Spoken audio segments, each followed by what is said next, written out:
Et d'abord, donc, dans l'affaire des sondages, le procès s'est ouvert hier avant d'être rapidement suspendu. Le temps de trancher une question juridique qui concerne cet homme.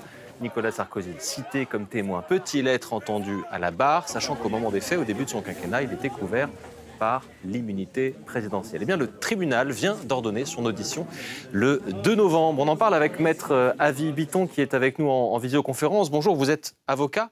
Le tribunal considère que le témoignage de Nicolas Sarkozy est nécessaire, délivre donc un mandat d'amener. Est-ce qu'on peut donc imaginer Nicolas Sarkozy se rendant le 2 novembre au tribunal, escorté par des policiers ou par des gendarmes? Alors, s'il vient volontairement de lui-même, il n'aura pas à être escorté par des policiers ou des gendarmes. Le tribunal n'aura pas à utiliser la force publique. Ça vous a surpris, cette décision juridique? Alors, si nous prenons les textes, notamment l'article 67 de la Constitution, cet article dit que le président, pendant son mandat, ne peut, je cite l'article, il ne peut, durant son mandat et devant aucune juridiction, être requis de témoigner, etc.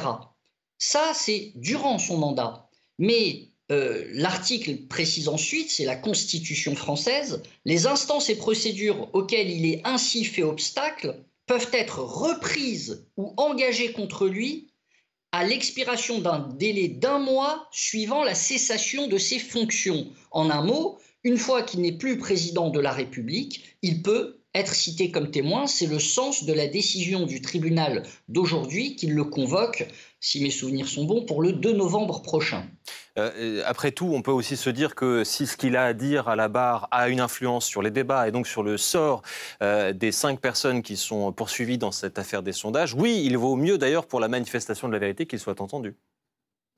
Oui, tout citoyen est tenu, il n'y a pas de droit au silence pour un témoin, tout citoyen est tenu d'apporter son concours à la manifestation de la vérité dans un procès. La difficulté dans cette affaire, c'est que Nicolas Sarkozy est dans une position très particulière, puisque les prévenus le désignent finalement comme l'instigateur, comme celui qui a demandé ces sondages.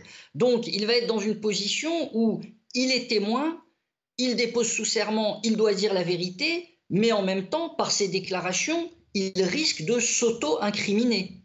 Et est-ce qu'une déclaration de Nicolas Sarkozy comme témoin peut déboucher sur des poursuites? Alors, c'est le passage que je vous lisais tout à l'heure de l'article 67 de la Constitution.